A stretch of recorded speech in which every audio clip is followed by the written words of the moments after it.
મહેસાણા જિલ્લાના ઉચરપી ગામ નજીક બ્લુ રે એવિએશન નામની ખાનગી કંપનીનું ટ્રેનિંગ વિમાન ક્રેશ લેન્ડિંગનો શિકાર બન્યું। આ ઘટના 31 માર્ચ 2025ના રોજ બની, જ્યારે ટ્રેનિંગ દરમિયાન વિમાન ખેતરમાં પડ્યું હતું। આ અકસ્માતમાં વિમાનમાં સવાર મહિલા ટ્રેનિંગ પાયલટ ઘાયલ થયા અને તેમને તાત્કાલિક હોસ્પિટલમાં ખસેડવામાં આવ્યા હતા। ત્યારે સદનસીબે આ ઘટનામાં કોઈ જાનહાનિ થઈ નથી, પરંતુ તેના પગલે બ્લુ રે એવિએશનની પાયલટ ટ્રેનિંગ સ્કૂલ પર ગંભીર સવાલો ઊભા થયા છે। મહેસાણા નગરપાલિકાના પૂર્વ પ્રમુખ ઘનશ્યામ સોલંકીએ આ ઘટના બાદ બ્લુ રે એવિએશન પર આકરા આરોપ લગાવ્યા છે। તેમણે જણાવ્યું છે કે આ કંપનીના તમામ વિમાનોમાં ટેકનિકલ ખામીઓ છે, જેના કારણે આવી ઘટનાઓ બની રહી છે। તેમણે આક્ષેપ કર્યો છે કે જો કંપની ગેટ નંબર 1 પાસે આવેલું બોર્ડ પણ રિપેર નથી કરાવી શકતી, તો તેમના વિમાનો કેવી રીતે સારી સ્થિતિમાં હોઈ શકે। સોલંકીએ માંગણી કરી છે કે કંપનીના તમામ વિમાનોનું તાત્કાલિક યાંત્રિક પરીક્ષણ કરવામાં આવે, જેથી ભવિષ્યમાં આવી દુર્ઘટનાઓ ટાળી શકાય। આ ઘટનાને રાજકીય વિવાદને પણ જન્મ લીધો છે।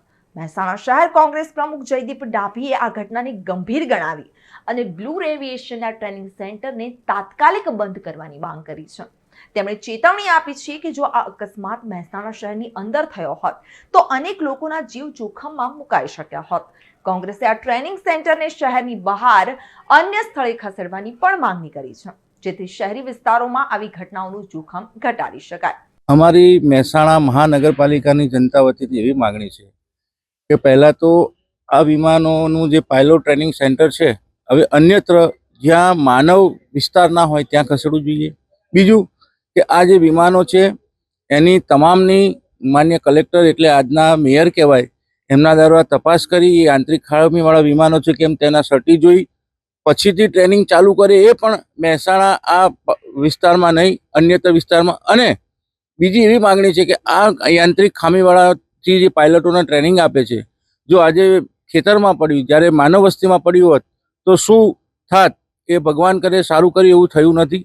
એટલે અમારા લોકોની માંગણી એવી છે કે આ વિમાનને સીલ કરવા જોઈએ। સીલ કર્યા પછી સર્ટિફિકેટ આવે પછી અન્યત્ર જગ્યા નક્કી કરી અને પાયલોટ ટ્રેનિંગ આપવી જોઈએ। વિમાન બાબતે આપનો દાવો શું છે?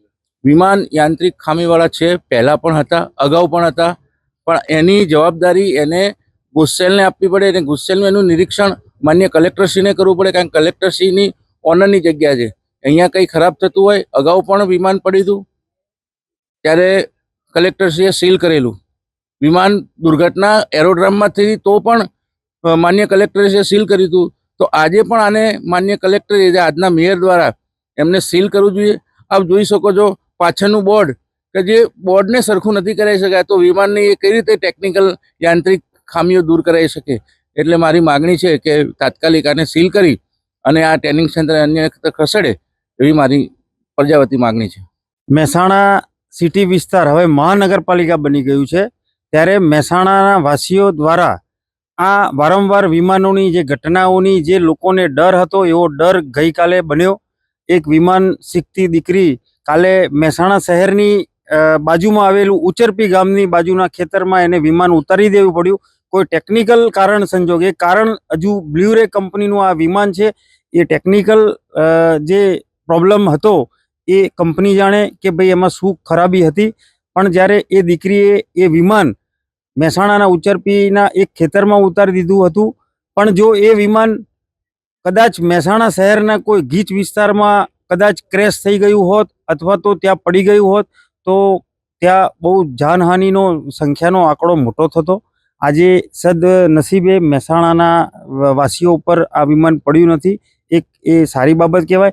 પણ આવનાર સમયમાં જો આ ટ્રેનિંગ સેન્ટર મહેસાણાથી દૂર જાય અને જો કદાચ દૂર ના જ જઈ શકતું હોય તો મહેસાણા શહેરની બાજુમાં કે મહેસાણા શહેરના ઉપર મહેસાણા શહેરની બાજુના જે આવેલ ગામડાઓ ઉપર આ વિમાન ન શીખે અને એને દૂર શીખવાડે તો કદાચ આવી ઘટના જો બીજી વખત બને તો મહેસાણા વાસીઓ સેફ રહે, એના માટેની અમારી આજે કોંગ્રેસની માંગણી છે। રિપોર્ટર તરુણ પ્રજાપતિ સાથે ચક્રવાત ન્યૂઝ, મહેસાણા।